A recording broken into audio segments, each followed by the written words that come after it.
இவ்வளவு பெரிய வீழ்ச்சியை நாங்க வடக்கு கிழக்குல சந்தித்திருக்கிறோம். வீடு கட்டினார்கள், காணி வண்டி கொடுத்தார்கள், நகை கொடுத்தார்கள். இதெல்லாம் எப்படி வந்தது? எடுத்த உடனே வெளிநாடு தான். நிறைய பேர் சொல்றது வெளிநாடு வெளிநாடு வெளிநாடு வெளிநாடு. இங்க கல்வி இலவசமாக வழங்கப்படுகிறது, மருத்துவ சேவை இலவசமாக வழங்கப்படுகிறது. வேற என்ன தேவை? குறைந்தது 3-4 பிள்ளைகளாவது பெற்றுக் கொள்ளணும். அந்த காலத்துல 6-7 பிள்ளைகளை பெற்று வாழ்ந்தார்களே. 25 வயதுல மணமகள் பார்க்க தொடங்கி 10 ஆண்டுகள் ஒரு வெளிநாட்டு மாப்பிள்ளைக்காக காத்திருந்து உங்களுடைய பிள்ளைகளுடைய எதிர்காலத்தை அளிக்காதீங்க. வணக்கம் நண்பர்களே, நான் உங்கள் நண்பன் தட்சணாமூர்த்தி பவனீசன். இந்த காணொளி மிக முக்கியமானது. தயவு செய்து முழுமையாக பார்த்து உங்கள் நண்பர்கள், உறவுகள் அனைவரோடும் பகிர்ந்து விழிப்புணர்வை ஏற்படுத்துங்கள். இந்த காணொளியை பகிர்வதில் உங்களுக்கு உடன்பாடு இல்லை என்றால் உங்களுடைய சமூக வலைத்தளங்கள் மூலமாக உங்கள் குரல்ல மக்களை வெளிப்படைய செய்யுங்கள், அல்லது உங்கள் எழுத்துக்கள் மூலமாக மக்களை வெளிப்படைய செய்யுங்கள். அப்படி நீங்கள் செய்யவில்லை என்றால் அந்த வரலாற்றை நாங்களே பதிவு செய்யக்கூடாது. ஈழத்தில் தமிழர்கள் மிகச் சிறுபான்மையாக வாழ்கிறார்கள் என்ற உண்மை நிகழும். தயவு செய்து முடிந்த அளவு எங்களுடைய இனத்தின் இருப்பை இங்க தக்க வைத்துக் கொள்வதற்கு முடிந்த முயற்சிகளை செய்யுங்கள். ஈழத்தில் தற்போது சனத்தொகை மதிப்பீட்டு தரவுகள் வெளியிடப்பட்டிருக்கிறது. ஏற்கனவே 2012ஆம் ஆண்டு ஒரு தொகை மதிப்பீடு முன்னெடுக்கப்பட்டது. அதற்கு பிறகு 2024ஆம் ஆண்டு 12ஆம் மாதம் 19ஆம் நாள் நள்ளிரவு 12 மணிக்கு பிறகு இருந்த தரவுகளின் அடிப்படையில தான் இப்போதைய சனத்தொகை மதிப்பீட்டு தரவுகள் வெளியிடப்பட்டிருக்கிறது. இங்க குறிப்பிட்டு சொல்ல வேண்டிய இன்னொன்று என்னவென்றால், இந்த சனத்தொகை மதிப்பீட்டு தரவுகள் சேகரிக்கப்பட்ட போது யார் யார், இப்ப நான் ஒரு தரவு கொடுக்கிறேன்டா, நான் விரும்பிய இனமாக என்னை பதிவு செய்யலாம் என்ற ஒரு சுதந்திரம் வழங்கப்பட்டிருந்தது. நான் விரும்பிய மதமாக என்னை பதிவு செய்யலாம் என்ற ஒரு சுதந்திரம் வழங்கப்பட்டிருக்கிறதாக அந்த அறிக்கை குறிப்பிடப்பட்டிருக்கிறது. எனவே ஒட்டுமொத்தமாக இந்த நாட்டில் இருக்கிற சனத்தொகை விபரத்தை உங்களோட முதல்ல பகிர்ந்து கொள்றேன். அதுக்கு பிறகு வடக்கு கிழக்கினுடைய தமிழர்களினுடைய நிலை என்பதை உங்களோடு பகிர்ந்து கொள்றேன். தயவு செய்து முழுமையாக பாருங்க. முதல்ல ஈழதேசம் முழுவதும் வாழ்கிற மக்களினுடைய எண்ணிக்கை அடிப்படையிலான தரவுகளை உங்களோடு பகிர்ந்து கொள்றேன். 2012ஆம் ஆண்டு கணக்கெடுப்பின் அடிப்படையில 2,03,59,439 பேர் ஈழதேசம் முழுவதும் வாழ்ந்திருக்கிறார்கள். 2024ஆம் ஆண்டு புதிய கணக்கெடுப்பின் அடிப்படையில 2,17,81,800 பேர் ஈழத்தில் வாழ்ந்து கொண்டிருக்கிறார்கள். 2012ஓட 2024ஆம் ஆண்டு ஒப்பிடுகின்ற போது 0.5% மக்கள் தொகை அதிகரித்திருக்கிறது. சிங்கள மக்களை அவதானிப்போமாக இருந்தால் 2012ஆம் ஆண்டு 1,52,50,081 பேர் வாழ்ந்திருக்கிறார்கள். மொத்த சனத்தொகையில 74.9% மக்கள் சிங்கள மக்கள். 2024ஆம் ஆண்டு தரவுகளின் அடிப்படையில் 1,61,44,037 பேர் ஈழத்தில் தற்போது வாழ்ந்து கொண்டிருக்கிறார்கள்.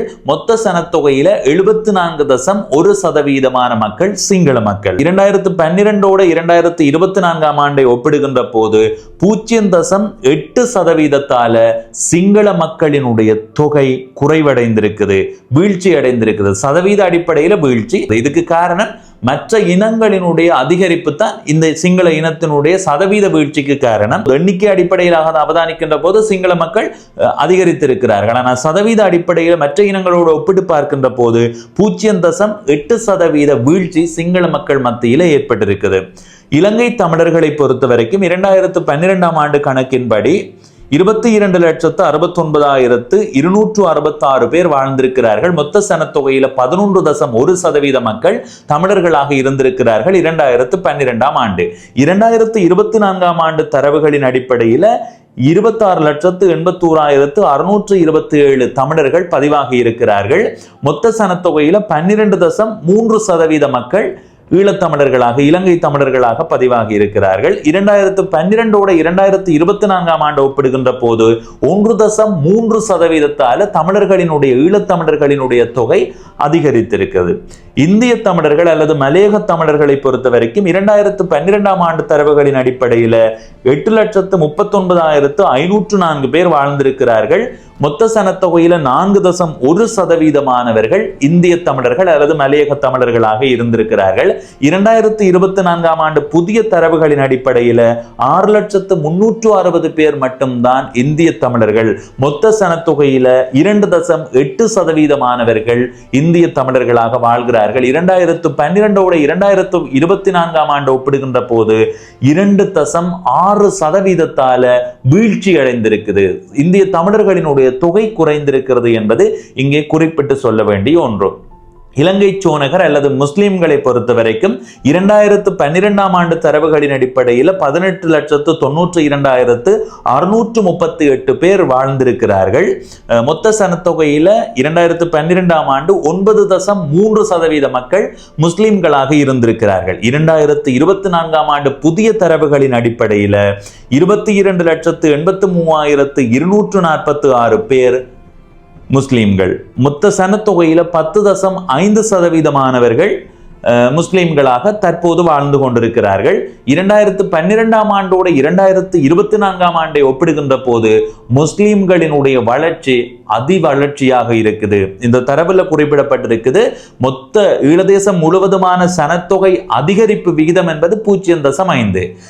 இஸ்லாமியர்கள் அல்லது முஸ்லிம்களினுடைய சனத்தொகை வளர்ச்சி என்பது 1.5. எனவே மொத்த சனத்தொகை வளர்ச்சியை விட 3 மடங்கு வேகத்தில் முஸ்லிம்கள் ஈழத்தில் வளர்ச்சி அடைந்து வருகிறார்கள் சனத்தொகை அடிப்படையில். எனவே 1.5% அவர்களுடைய மக்கள் தொகை அதிகரித்திருக்கிறது.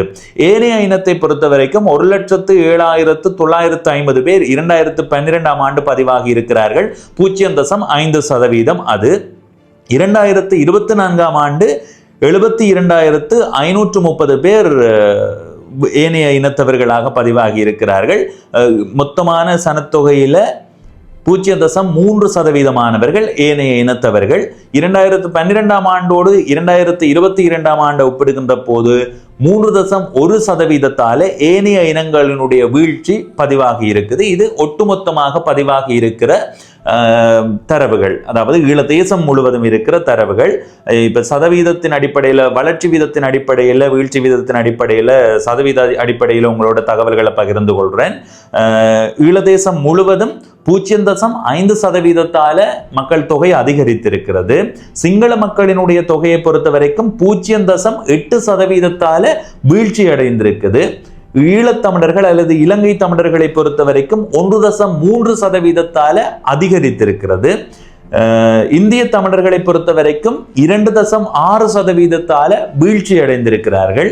இலங்கை சோனகர்கள் அல்லது முஸ்லிம்களை பொறுத்த வரைக்கும் 1.5% அதிகரித்திருக்கிறார்கள்.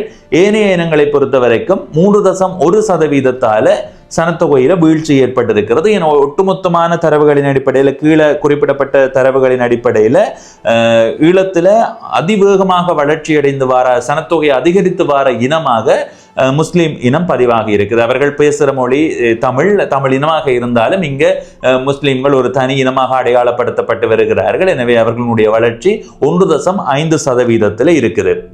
அடுத்த கட்டமாக மாவட்ட அடிப்படையிலான தரவுகள் நிறையவே இருக்குது. இப்போ எல்லா மாவட்டங்களும் 25 மாவட்டங்களையும் பகிர்ந்து கொள்வது என்பது நிறைய நேரம் எடுக்கும். இந்த ஆவணம், அதாவது இந்த PDF ஃபைல் உங்களுக்கு வேணும் என்று சொன்னால் என்னுடைய வாட்ஸ்அப் எண் இதில் போடுறேன். இதுக்கு அனுப்பி வையுங்க. உங்களுக்கு ஒட்டுமொத்தமாக மத ரீதியாக, அது மாதிரி மாவட்ட ரீதியாக, பெண்கள் ஆண்கள் இப்படின்னு சொல்லி மொத்தமாக தரவுகள் பகுப்பா இருக்குது. அதை நீங்கள் வாசித்து பார்க்கலாம். இந்த காணொலியை நான் பதிவு செய்யறதுக்கு காரணம், வடக்கு கிழக்குல ஈழத்தமிழர்களினுடைய நிலை எப்படி இருக்குன்றதை உங்களுக்கு உணர வைக்கிறதுக்காக. இந்த சனத்தொகை கணக்கெடுப்பின் அடிப்படையில் 2012ஆம் ஆண்டோட 2024ஆம் ஆண்டு ஒப்பிடுகின்ற போது வடமாகாணம் எப்படி இருக்குன்றதை முதல் பார்ப்போம். அதுல முதலாவது யாழ்ப்பாணம் மாவட்டம். தமிழர்களினுடைய தொகை 2012ஆம் ஆண்டு 98.9%, 2024ஆம் ஆண்டு 98.6%, 0.3% தமிழர்களினுடைய தொகை யாழ்ப்பாணத்துல குறைந்திருக்குது. சிங்களவர்களினுடைய தொகையை பொறுத்த வரைக்கும் 2012ஆம் ஆண்டு 0.4% 4% இருக்குது. 2024 தரவுகளின்படி 0.6% பதிவாகி இருக்குது. 0.2% சிங்கள மக்கள் அதிகரித்திருக்கிறார்கள் யாழ்ப்பாணத்தில். முஸ்லிம் மக்களை பொறுத்த வரைக்கும் 2012ஆம் ஆண்டு 0.4% மக்களாக இருந்திருக்கிறார்கள். 2024ஆம் ஆண்டு 0.7% அதிகரித்திருக்கிறார்கள். 2012 விட 2024 0.3% அந்த மக்களினுடைய வளர்ச்சி இருக்குது. மலையக தமிழர்களை பொறுத்த வரைக்கும் 2012ஆம் ஆண்டு 0.3% இருந்தவர்கள் 2024ஆம் ஆண்டு 0.1% பதிவாகி இருக்கிறார்கள். எனவே 0.2% மலையக தமிழர்களினுடைய தொகை யாழ்ப்பாணத்தில் குறைந்திருக்குது. அடுத்தது கிளிநொச்சியை பொறுத்த வரைக்கும் தமிழர்கள் 2012ஆம் ஆண்டு 97.3% இருந்தார்கள். 2024லேயுமே 97.3% சமனாகவே இருக்குது. சிங்கள மக்களை பொறுத்த வரைக்கும் 2012ஆம் ஆண்டு 1.2% இருந்தவர்கள் 2022ஆம் ஆண்டு 1.2% இருக்கிறார்கள். அது சமனாகவே இருக்குது. முஸ்லிம் மக்களை பொறுத்த வரைக்கும் 2012ஆம் ஆண்டு 0.6% இருந்தவர்கள் 2024ஆம் ஆண்டு 0.9% உயர்ந்திருக்கிறார்கள். கிளிநொச்சியில 0.3% முஸ்லிம் மக்களினுடைய தொகை அதிகரித்திருக்கிறது. மலையக தமிழர்களினுடைய தொகையை பொறுத்த வரைக்கும் 2012ஆம் ஆண்டு 0.9% இருந்தவர்கள் 2024ஆம் ஆண்டு 0.5% பதிவாகி இருக்கிறார்கள். மொத்தமாக 0.4% கிளிநொச்சியில மலையக தமிழர்களினுடைய தொகை குறைவடைந்திருக்குது. மன்னாரை பொறுத்த வரைக்கும் தமிழர்கள் 2012ஆம் ஆண்டு 80.4% இருந்தார்கள். 2024ஆம் ஆண்டு 72.7% பதிவாகி இருக்கிறார்கள். தமிழர்கள் மன்னார்ல 7.7% வீழ்ச்சியை சந்தித்திருக்கிறார்கள். 7.7% அளவுல தமிழர்களினுடைய தொகை குறைந்திருக்குது. இது எந்த அளவுக்கு பாதிப்பானது என்பதை யோசித்து பாருங்க. நிறைவா மொத்த அடிப்படையில் பார்ப்போம். முஸ்லிம் மக்களினுடைய தொகையை பொறுத்த வரைக்கும் 2012ஆம் ஆண்டு 16.5% மன்னார்ல இருந்திருக்குது. 2024ஆம் ஆண்டு தரவுகளின்படி 26.5% முஸ்லிம் மக்கள் தற்போது மன்னார்ல வாழ்ந்து கொண்டிருக்கிறார்கள். 2012ஓடு 2024 ஒப்பிடுகின்ற போது 10% அதிகரிப்பு ஏற்பட்டிருக்கிறது மன்னார்ல முஸ்லிம் மக்கள். மலையக தமிழர்களை பொறுத்த வரைக்கும் 2012 0.7% பதிவாகி இருந்தார்கள். 2024 0.3% பதிவாகி இருக்கிறார்கள். 2012 விட 0.4% 2024 மலையக தமிழர்கள் வீழ்ச்சி அடைந்திருக்கிறார்கள். வவுனியாவை பொறுத்த வரைக்கும் தமிழர்கள் 2012ஆம் ஆண்டு 82% இருந்தார்கள். 2024 78.4% பதிவாகி இருக்கிறார்கள். 9.6% வவுனியாவில் தமிழர்களினுடைய தொகை வீழ்ச்சி அடைந்திருக்குது. சிங்களவர்களை பொறுத்த வரைக்கும் 2012ஆம் ஆண்டு 10% இருந்த சிங்களவர்கள் தற்போது 2024 10.8% பதிவாகி இருக்கிறார்கள். 0.8% சிங்களவர்களினுடைய தொகை வவுனியாவில் அதிகரித்திருக்கிறது. முஸ்லிம்களை பொறுத்த வரைக்கும் 2012ஆம் ஆண்டு 6.8% இருந்த முஸ்லிம்கள் 2024ஆம் ஆண்டு 10.8% பதிவாகி இருக்கிறார்கள். மொத்தமாக 4% முஸ்லிம்களினுடைய தொகை 2024 அதிகரித்திருக்கிறது. மலையக தமிழர்களை பொறுத்த வரைக்கும் 2012ஆம் ஆண்டு 1.1% இருந்தவர்கள் 2024ஆம் ஆண்டு 0.9% பதிவாகி இருக்கிறார்கள். 0.2% மலையக தமிழர்களினுடைய தொகை வவுனியாவில் குறைவடைந்திருக்கிறது. முல்லைத்தீவை பொறுத்த வரைக்கும் தமிழர்களினுடைய தொகை 2012ஆம் ஆண்டு 85.8% இருந்தது. 2024 88.1% பதிவாகி இருக்குது. அவதானிக்கின்ற போது 2012 விட 2024 2.6% அதிகரிப்பு தமிழர்களினுடைய தொகையில ஏற்பட்டிருக்கிறது. இங்கே குறிப்பிட்டு சொல்ல வேண்டிய ஒன்று. சிங்களவர்களை பொறுத்த வரைக்கும் 2012ஆம் ஆண்டு 9.7% இருந்த சிங்களவர்கள் தொகை 2024 9.1% பதிவாகி இருக்குது. 0.6% சிங்களவர்களுடைய தொகை முல்லைத்தீவில் குறைவடைந்திருக்குது. முஸ்லிம்களை பொறுத்த வரைக்கும் 2012ஆம் ஆண்டு 2% முஸ்லிம்கள் 2012 வாழ்ந்திருக்கிறார்கள். 2024 2.5% முஸ்லிம்கள் வாழ்ந்து கொண்டிருக்கிறார்கள். 2012 விட 2024 0.5% மக்கள் முஸ்லிம் மக்கள் அதிகரித்திருக்கிறார்கள் முல்லைத்தீவில். மலையக தமிழர்களை பொறுத்த வரைக்கும் 2012 2.5% வாழ்ந்திருக்கிறார்கள். 2024 0.2% பதிவாகி இருக்கிறார்கள். 2.3% மலையக தமிழர்களினுடைய தொகை முல்லைத்தீவில் வீழ்ச்சியடைந்திருக்குது. வடமாகாணத்தில் 2012 2024 இந்த இரண்டையும் ஒப்பிடுகின்ற போது தமிழர்களினுடைய தொகை வடக்கு மாகாணம் முழுவதும் 20% வீழ்ச்சி அடைந்திருக்குது. இந்த தனித்தனி மாவட்டமாக பார்க்கும்போது யாழ்ப்பாணத்துல பெருசாக வீழ்ச்சி இல்லை, கிளிநொச்சியில பெருசாக வீழ்ச்சி இல்லை, மற்ற இடங்கள் அவதானிக்கும் போது பெரிய வீழ்ச்சி. அப்ப வடக்கு மாகாணத்தில் ஒட்டுமொத்தமாக அவதானிக்கின்ற போது தமிழர்களினுடைய தொகை 20.2% குறைவடைந்திருக்குது. சிங்களவர்களினுடைய தொகை 2.8% அதிகரித்திருக்குது வடக்கு மாகாணத்துல. முஸ்லிம்களினுடைய தொகை 15.1% வடக்கு மாகாணத்தில் அதிகரித்திருக்குது.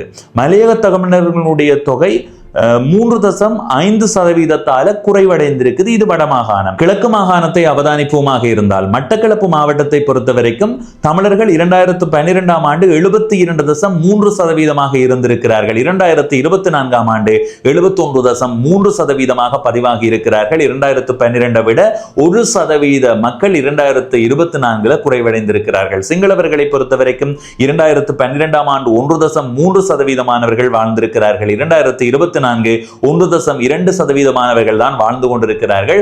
2012 விட 2024 1% குறைவு ஏற்பட்டிருக்கிறது. முஸ்லிம் மக்களை பொறுத்த வரைக்கும் 2012ஆம் ஆண்டு 25.4% முஸ்லிம்கள் மட்டக்களப்பில் வாழ்ந்திருக்கிறார்கள். 2024 26.9% முஸ்லிம்கள் தற்போது மட்டக்களப்பில் வாழ்ந்து கொண்டிருக்கிறார்கள். 1.5% முஸ்லிம்களினுடைய தொகை மட்டக்களப்பில் அதிகரித்திருக்கிறது. மலையக தமிழர்களை பொறுத்த வரைக்கும் 2012 0.4% பதிவாகி இருக்கிறார்கள். 2024 0.2% பதிவாகி இருக்கிறார்கள். மட்டக்களப்பில் மலையக தமிழர்கள் 0.2% வீழ்ச்சி அடைந்திருக்கிறார்கள். அம்பாறை மாவட்டத்தை பொறுத்த வரைக்கும் 2012ஆம் ஆண்டு தமிழர்கள் 17.3% பதிவாகி இருக்கிறார்கள். 2024ஆம் ஆண்டு 16.9% பதிவாகி இருக்கிறார்கள். 0.4% அம்பாறையில் தமிழர்களினுடைய தொகை குறைந்திருக்கிறது. சிங்களவர்களை பொறுத்த வரைக்கும் 2012ஆம் ஆண்டு 30.9% பதிவாகி இருந்தார்கள். 2024ஆம் ஆண்டு 37.1% பதிவாகி இருக்கிறார்கள். சிங்களவர்களுடைய தொகை அம்பாறையில் 6.2% அதிகரித்திருக்கிறது. முஸ்லிம்களினுடைய தொகையை பொறுத்த வரைக்கும் 2012ஆம் ஆண்டு 43.4% பதிவாகி இருந்தார்கள். 2024ஆம் ஆண்டு 45.6% பதிவாகி இருக்கிறார்கள். 2012 விட 2024 2.2% முஸ்லிம்களினுடைய தொகை அதிகரித்திருக்கிறது. மலையக தமிழர்களை பொறுத்த வரைக்கும் 0.1% இருந்தார்கள் 2012ஆம் ஆண்டு. 2024ஆம் ஆண்டும் 0.1% இருக்கிறார்கள். எனவே மலையக தமிழர்கள்ல அம்பாறை மாவட்டத்தில் வீழ்ச்சி ஏற்படையில. திருகோணமலை மாவட்டத்தை பொறுத்த வரைக்கும் தமிழர்கள் 2012ஆம் ஆண்டு 30.7% இருந்தார்கள். 2024ஆம் ஆண்டு 28.9% பதிவாகி இருக்கிறார்கள். 2012 விட 2024 1.8% தமிழர்களினுடைய தொகை குறைவடைந்திருக்குது. சிங்களவர்களை பொறுத்த வரைக்கும் 2018ஆம் ஆண்டு 26.7% இருந்தவர்கள் 2024ஆம் ஆண்டு 24.5% பதிவாகி இருக்கிறார்கள். 2012 விட 2024 திருகோணமலையில 2.2% சிங்களவர்களுடைய தொகை குறைந்திருக்கிறது. முஸ்லிம்களை பொறுத்த வரைக்கும் 2012ஆம் ஆண்டு 41.8% இருந்திருக்கிறார்கள். 2024ஆம் ஆண்டு 46.1% பதிவாகி இருக்கிறார்கள். முஸ்லிம்களுடைய தொகை திருகோணமலையில 4.4% அதிகரித்திருக்கிறது. மலையக தமிழர்களை பொறுத்த வரைக்கும் 2012ஆம் ஆண்டு 0.3% பதிவாகி இருக்குது. 2024ஆம் ஆண்டு 0.2% பதிவாகி இருக்குது.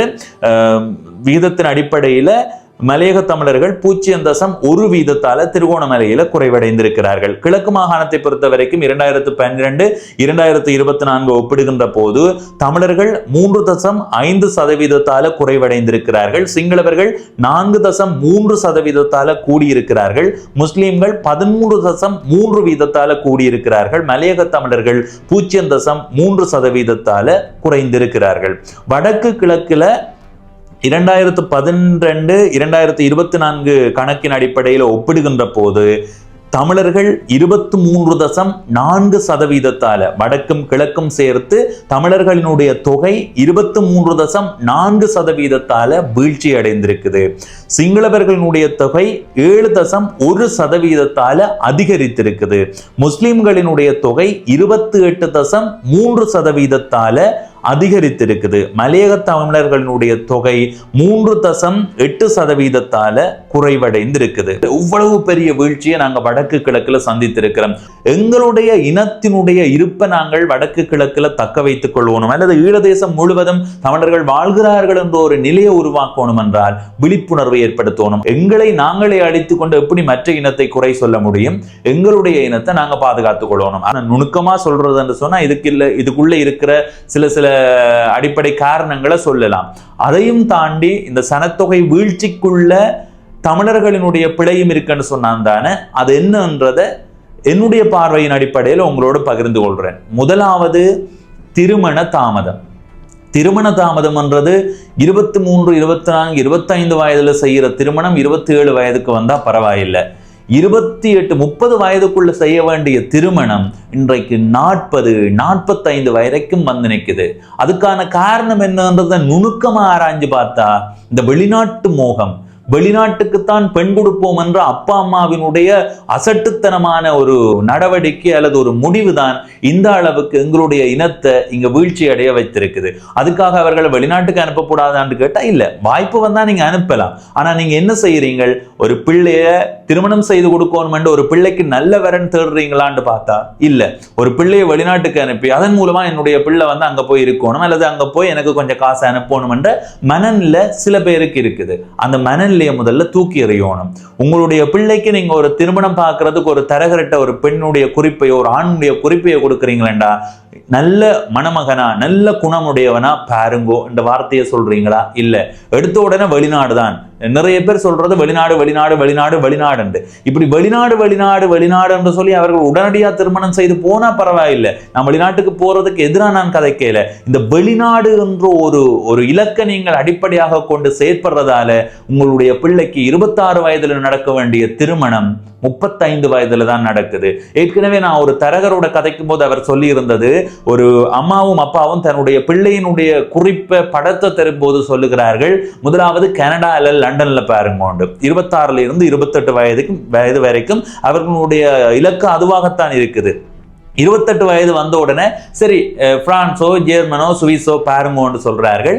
28 இருந்து 30 வயது வரைக்கும் அந்த நாட்டுக்குள்ள தேடுறார்கள். 7ஆம் கட்டத்துல 30 வயதுக்கு பிறகுதான் சரி இங்க பாருங்கோ, இங்க பாக்குறதும் எப்படி உத்தியோகம் தான் பாருங்கோ, வேறு ஒன்றும் பார்த்துடாதீங்கன்னு ஒரு தகவலை சொல்றார்கள். சரி 30 இருந்து 32 வயது வரைக்கும் பார்க்கிறார்கள். ஐயோ என்னுடைய பிள்ளைக்கு வெளிநாடும் கிடைக்கல உத்தியோகமும் கிடைக்கல என்று போட்டு ஒரு கட்டத்தில் என்ன முடிவெடுக்கிறார்கள்? 32 வயதுக்கு பிறகு சரி அப்போவாவது சரி என்னுடைய மகளுக்கு ஒரு மகனுக்கு ஒரு சரியான ஒரு மணமகனையோ மணமகளையோ கொண்டு வாங்க சொல்றார்களான்னு பார்த்தா இல்ல. அந்த நேரமும் அவர்கள் சொல்றது சுயதொழில் செய்கிறவர்களா இருக்கணும், தோட்டம் செய்கிறவர்கள் வேண்டாம், இப்படி இந்த தொழில் செய்கிறவர்கள் வேண்டாம், அந்த தொழில் செய்கிறவர்கள். எங்கள் மண்ணினுடைய வாழ்வியல் அது உணவு சாப்பிட்றோம், இதெல்லாம் உற்பத்தி செய்ததார ஒரு தோட்டம் செய்கிற நபரை திருமணம் செய்யறதுக்கு நீங்க விரும்புறீங்க இல்ல, எதுக்காக எனக்கு தெரியல. இப்ப இப்படியே நீங்கள் போய்கொண்டிருப்பீர்களாக இருந்தால் உங்களுடைய பிள்ளைக்கு 35 வயதுக்கு பிறகுதான திருமணம் நடக்கும். அதுவே நீங்கள் 25 வயதுல ஒரு பிள்ளையினுடைய குறிப்பை நீங்க கொடுக்குறீங்களா அல்லது படத்தை நீங்க கொடுக்குறீங்களா, அவர்கள்ட்ட தரகர்கள்ட்ட சொல்லணும், என்னுடைய மகளுக்கு என்னுடைய மகனுக்கு சரியான ஒரு குணமுள்ள ஒரு நல்லா உழைப்பாளியா இருக்கும். உழைக்காதவர்களை ஒரு பிள்ளைக்கு திருமணம் செய்து கொடுக்கறதுல அப்பா அம்மா விரும்ப மாட்டேனும். அது முக்கியமானது. சில பேர், எனக்கு தெரிந்தவர்கள் நிறைய பேர் லட்சக்கணக்கில் உழைக்கிறார்கள், அவர்களுக்கு இன்னும் திருமணமாக இருக்கு, 35 38 வயதாகியும். ஏன் அவர்களுக்கு திருமணமாக என்று ஆராய்ஞ்சு பார்த்தா தரகர்கள் சொல்றார்களாம், வெளிநாட்டு மாப்பிள்ளை தான் பிள்ளைகள் கேட்குது என்று சொன்னா, அப்ப இங்க இருக்கிறவர்களுக்கு திருமணமாக இல்லை. சரி, நீங்க நீங்க நீங்க ஒரு பெண்ணுடைய குறிப்பை வெளிநாட்டுக்கு என்று சொல்லி கொடுக்குறீங்களா, ஒரு குறைந்தது ஒரு 25 வயதுல கொடுத்து ஒரு 27 28 வயதுல சரி என்னுடைய பிள்ளைக்கு இன்னும் சரி வரையில இனி எங்கேன்றாலும் பாருங்க ஒரு வார்த்தையை சொல்றீங்களா? இல்ல. அப்படி சொல்லாம நீங்க பிள்ளைகளுக்கு வெளிநாட்டு ஆசை ஊட்டி, பிள்ளைகளுக்கு வெளிநாட்டு திருமணம் தான் என்ற ஒரு நம்பிக்கையை கொடுத்து பிள்ளைகளை 35 வயதுக்கு பிறகுதான் ஈழத்தில் திருமணம் செய்து கொடுக்கிறீர்கள். 35 வயதுல திருமணம் செய்து எத்தனை பிள்ளைகளை பெற்று வாழ வைக்க முடியும்? 35 வயதுல திருமணம் செய்தா சில பேருக்கு உடனடியாக குழந்தை வரன் கிடைக்காது. அப்படி கிடைக்காத நேரம் கடவுள் கோயில் என்று திரிந்து 38 40 வயதுல ஒரு பிள்ளையை பெற்று அந்த 40 வயதுல அந்த பிள்ளையை வளர்க்க தொடங்கும் போது இரண்டாவது பிள்ளையை பெற்றுக்கொள்றதுக்கான எண்ணம் அந்த குடும்பத்துக்கு வருமா? அந்த மணமகன் மணமகளுக்கு, அந்த தம்பதிக்கு வருமா? வராது. எனவே இந்த காணொளியை பார்க்கிற இனத்தின் மீது பற்றுக்கொண்ட இந்த மண்ணை நேசிக்கிற ஒவ்வொரு அம்மா அப்பாவும் நீங்கள் யோசிக்கணும், உங்களுடைய பிள்ளைகளினுடைய வாழ்க்கையும் அதுல இருக்குது, இந்த மண்ணினுடைய வாழ்க்கையும் அதுல இருக்குது. ஈழத்தமிழர்கள் இங்க பெரும்பான்மையா வரணும்டா ஒரு வீட்டுல குறைந்தது 3-4 பிள்ளைகளாவது பெற்றுக்கொள்ளணும். அந்த காலத்துல 6-7 பிள்ளைகளை பெற்று வாழ்ந்தார்களே, 6-7 பிள்ளைகளை படிப்பித்தார்களே, 6-7 பிள்ளைகளுக்கு எல்லாவற்றையும் செய்து கொடுத்தார்கள், வீடு கட்டினார்கள், காணி வண்டி கொடுத்தார்கள், நகை கொடுத்தார்கள். இதெல்லாம் எப்படி வந்தது? மண் மூலமாக. இந்த மண்ணில் தோட்டம் செய்தவர்கள் தான் அதையெல்லாம் செய்து கொடுத்தார்கள். எங்களுடைய வீட்டில் என்னுடைய அப்பா தோட்டம் செய்துதான் என்னையும் அக்காவையும் தம்பியையும் தங்கச்சியையும் படிக்கும் அளவுக்கு கொண்டு வந்தார். அறிவுக்கு நாங்கள் படிச்சிருக்கிறோம். என்னுடைய சித்தப்பா தோட்டம் செய்தா நீங்க வாழ்றார், என்னுடைய அத்தை குடும்பம் தோட்டம் செய்தா நீங்க வாழுது. எனக்கு தெரிஞ்ச எத்தனையோ பேர் இங்க வீடுகள் இப்ப நீங்க என்னுடைய காணொலிகள்ல பவனீசன் யூடியூப் சேனல்ல போய் பாருங்க, பவனீசன் ஹோம் டூர் தேடினா என்னுடைய ஹோம் டூர் வரும். இந்த வீட்டை கட்டினது யாரு? என்னுடைய அப்பா. எப்படி கட்டினார்? தோட்டம் செய்து. எனக்கு விளங்கல, அதுல இருக்கிற அர்த்தமே விளங்கல. இந்த மண்ணினுடைய வாழ்வியலை நாங்க புறக்கணிச்சு ஒரு திருமணம் செய்து கொடுக்கிற நிலைக்கு இருக்கிறோம்னு சொன்னா எனக்கு சொல்ல தெரியல. இந்த காணொலியில நான் வெளிப்படையாகவே சொல்றேன், என்னுடைய தங்கச்சி ஒரு தோட்டம் செய்கிற என்னுடைய நண்பரை தான் திருமணம் செய்ய போறா. கதைச்சு பேசி இப்ப பதிவு திருமணம் முடிஞ்சது. அந்த நண்பனும் எத்தனையோ வேலைக்கு போகலாம். என்னுடைய மச்சான், நான் திமிரா சொல்லுவேன், ஆசையா சொல்லுவேன், என்னுடைய அப்பாவும் என்னுடைய சித்தப்பாவும் என்னுடைய சொந்தங்களும் தோட்டம் செய்தங்களை வளர்த்த மாதிரி அவனும் தோட்டம் செய்து வாழ்றான், தோட்டத்தில் ஆர்வம் கொண்டிருக்கிறான். அப்ப இப்படியான ஒரு நிலைக்கு நாங்க வரணுமா இல்லையா? எல்லாரும் அப்படி வாழணுமா இல்லையா? என்னுடைய தங்கச்சியை நான் அவன்கிட்ட நம்பி கொடுத்துருக்கிறேன். ஏனென்றா இந்த மண்ணும் அவனும் என்னுடைய தங்கச்சியை வச்சு காப்பாற்றுவான்ற நம்பிக்கை எனக்கு இருக்குது. அப்ப அதை மாதிரி நீங்களே அந்த நம்பிக்கையை உருவாக்கி கொள்றீங்கள். இல்லை, எனக்கு எதுக்காக இந்த தோட்டத்தை மட்டும் சொல்லல, எல்லாத்தையுமே நீங்க புறக்கணிக்கிறீங்களே, எங்க போய் நிக்க போறீங்க? 35 வயதுக்கு பிறகுதான் தோட்டக்காரர்னு சொன்னா உங்களுக்கு தோட்டக்காரர் என்னது எனக்கு தெரியல. உண்மையிலே இந்த இடத்துல கதைக்கும் போது கோபம் வருது, கவலையும் வருது. எங்களுடைய மண்ணினுடைய எதிர்கால நிலையை நினைக்கும் போது இங்க திருமணம் செய்து கொள்ளாம இருக்கிறது தான் அதுக்கான காரணம். இந்த சனத்தொகை பின்னடைவுக்கு காரணமே இதுதான். நான் திரும்பவும் சொல்றேன், 40 வயதுல குழந்தை பிறந்து அதுக்கு பிறகு இரண்டாவது குழந்தையை பெற்றுக்கொள்றதுக்கான எண்ணம் உங்களுக்கு வருமா? வராது. 25 வயது அல்லது 30 வயதுக்குள்ள திருமணம் செய்தாதான், ஒரு குறைந்தது 33 வயதுக்குள்ள திருமணம் செய்தாதான் ஒரு 3-4 பிள்ளையை பெற்றுக்கொண்டு அவர்களை வளர்க்கறதுக்கான ஒரு சந்தர்ப்பம் கிடைக்கும். அதை நாங்க உருவாக்கி கொள்ளாம வெளிநாடு என்று கொண்டு இருந்தோம் என்று சொன்னா எங்களுடைய நிலையும் எங்களுடைய பிள்ளைகளினுடைய நிலையும் மிக ஆபத்தான சூழ்நிலையில போய் நிற்கும். வெளிநாட்டில் இருக்கிற எங்களுடைய அண்ணா தம்பி தங்கச்சி என்னுடைய தம்பி கனடா இருக்கிறார், அவருக்கு ஒரு பெண் தேடும் போது இங்கதான் திருமணம் பார்க்க போறோம். அதுல நான் மாற்றுக்கருத்து சொல்லல. ஆனா நான் என்ன சொல்றேன்டா, நீங்கள் உடனடியாக அந்த சந்தர்ப்பம் அமைஞ்சா திருமணம் செய்து போங்கோ. அந்த சந்தர்ப்பம் அமையாம உங்களுடைய பெண்ணுக்கு வெளிநாட்டு மாப்பிள்ளை தான் வேணும் என்று சொல்லி காலங்காட்ட காலந்து ஒரு 25 வயதுல மணமகள் பார்க்க தொடங்கி 10 ஆண்டுகள் ஒரு வெளிநாட்டு மாப்பிள்ளைக்காக காத்திருந்து உங்களுடைய பிள்ளைகளினுடைய எதிர்காலத்தை அழிக்காதேங்கோ, உங்களுடைய இனத்தினுடைய இருப்பை அழிக்காதேங்கோ. 25 வயதுல நீங்க வெளிநாட்டு மாப்பிள்ளை தேடுறீங்களா? ஒரு 2 ஆண்டு அந்த வெளிநாட்டு மாப்பிள்ளைக்காக ஒதுக்கி கொள்ளுங்க. 27 வயதுலயாவது இங்க நீங்க திருமணத்தை செய்து கொடுங்க. செய்து கொடுத்து அவர்களுக்கு ஒரு நல்ல வாழ்க்கையை அமைச்சு கொடுங்க. அது இந்த இனத்தினுடைய இருப்பையும் இங்க தக்க வைக்கும், பிள்ளைகளினுடைய எதிர்காலத்தையும் நல்ல நிலைக்கு கொண்டு போகும். அப்படி இல்லாம போனா அது பாரிய அளவான பின்னடைவை ஏற்படுத்தும். 40 வயதுல திருமணம் செய்த பிள்ளை ஒரு 15 பிள்ளை பெற முடியுமா? அந்த காலத்துல 15 பிள்ளையெல்லாம் பெற்று வாழ்ந்தார்கள், 9 பிள்ளை பெற்று வாழ்ந்தார்கள். எத்தனையோ பேரை நான் பெரியவர்களை கண்டிருக்கிறேன். எத்தனை பிள்ளைகள் என்று கேட்டா 8, 9, 10, 12, 4, 3 இந்த மாதிரி தான் சொல்லி இருக்கிறார்கள். இப்ப யாராவது கண்டு எத்தனை பிள்ளை என்று கேட்டா 1 தான் தம்பி, ஏன் தம்பி எத்தனை வழக்கில் அது பொருளாதார நெருக்கடி அப்படி இப்படி என்றெல்லாம் சொல்றார்கள். எனக்கு என்னென்னு விளங்கல. இப்ப நீங்க எங்கிட்ட வீட்டை எடுத்துக்கொண்டா அப்பா எங்களை 18 வயது வரைக்கும் வாழ வச்சார். அதுக்கு பிறகு அப்பா எனக்கு சம்பி அது செய்யணும், அப்படி செய்யணும், இப்படி செய்யணும் என்று சொல்லி எனக்காக எதையும் செய்யணும் என்று அப்பா யோசிக்கல. ஒரு கட்டத்துக்கு எனக்கு ஒழுக்கத்தையும் கற்றுத்தந்து எனக்கு கல்வியையும் ஓரளவு சொல்லி தந்து என்னை விட்டார். நான் என்னால் என்ன முடியுமோ, என்னுடைய நண்பர்கள் இப்படி வளர்ந்து போறார்கள், எனக்கு தெரிந்தவர் ஒருவர் வீடு கட்டி இருக்கிறார், எனக்கு தெரிந்த ஒருவர் மகிழுந்து வாங்கி இருக்கிறார் என்று அவர்களை பார்த்து நானும் ஒரு ஆர்வம் கொண்டு ஒரு போட்டியோட செய்யணும், பொறாமை இல்லை, போட்டியோட நானும் செய்யணும் என்று என்னாலான முயற்சிகளை செய்து நான் இப்போ ஒரு நல்ல நிலையில இருக்கிறேன். எதிர்காலத்தில் இன்னும் சில முயற்சிகளை செய்வேன். இதை நான் சொல்றேன்டா, என்னுடைய அப்பா எப்படியா பிள்ளைகளை வளர்க்கறது, ஒரு 4 பிள்ளையை பெற்று போட்டு இப்படி வளர்க்குறேன். நீங்க 60 வயது வரைக்கும் வளர்க்க வேண்டிய தேவை இருக்குதா? 18 வயதுக்கு பிறகு உங்களுடைய பிள்ளை தானாக வளர தொடங்கும். உங்களுடைய பிள்ளைக்கு நீங்க எதையும் சேர்த்து வைக்க தேவையில்லை. முதலாவது சீதனம் என்றது இங்க இந்த தமிழ் மக்கள் மத்தியில இருந்து இல்லாம போகணும். எல்லாரும் சீதனத்தை மறந்து அவரவர் தன் வாழ்க்கையை பார்க்கிற மாதிரி வந்தா நான் எனக்கு வார மணமகளுக்கு என்னுடைய மனைவிக்காக ஒரு வீடு கட்டுவேன், என்னுடைய குடும்பத்தை பார்க்க தொடங்குவேன், என்னுடைய அத்தான் என்னுடைய அக்காவினுடைய குடும்பத்தை பார்க்க தொடங்குவார். அதாவது தன் பாட்டுல நடக்கும். முதல்ல இந்த மனநிலையை முதல்ல மாற்றிக்கொண்டு ஒரு 4 பிள்ளையை பெற்றுக்கொள்ளுங்கோ. இங்க கல்வி இலவசமாக வழங்கப்படுகிறது, மருத்துவ சேவை இலவசமாக வழங்கப்படுகிறது. வேற என்ன தேவை? ஒரு 4 பிள்ளைக்கு உழைத்து சாப்பாடு போட தெரியலைன்னா எனக்கு தெரியல. 4 பிள்ளைக்கு உழைத்து நல்லா சாப்பாடு போட வச்சு ஒரு நல்ல நிலையில வளர்த்து ஒரு 18 வயதுல கொண்டு வந்து விட்டா அந்த பிள்ளைகள் அதுக்கு பிறகு ஒரு பார்த்து வளரும். எல்லாருமே அப்பா அம்மா ஊக்குவிச்சு வளர்கிறார்கள் என்பது ஒரு கட்டம் வரைக்கும் தான். அதுக்கு பிறகு அப்பா அம்மாவை விட மிஞ்சி வளர்ந்து போவார்கள். அதுக்கு என்ன காரணம்? அந்த பிள்ளைகளுக்கு ஒரு நம்பிக்கையும் ஒரு ஏக்கமும் எதிர்பார்ப்பும் போட்டியும் பெற அவர்கள் அதற்கிடையில முயற்சி செய்து வளருவார்கள். எத்தனையோ தொழில் முயற்சிகளை செய்து அவர்கள் முன்னுக்கு வருவார்கள். நாங்கள் இல்லாட்டி எங்களுடைய பிள்ளைகள் என்ன செய்யும்? நான் இல்லாட்டியும் என்ற குடும்பம் நகரும், யார் இல்லாட்டியும் என்ற குடும்பம் நகரும். நான் இன்றைக்கு இருக்கிறேன், நாளைக்கு இல்லை என்று சொன்னா என்னுடைய குடும்பம் இல்லாமல் அழிஞ்சு போப்பதா? இல்லை.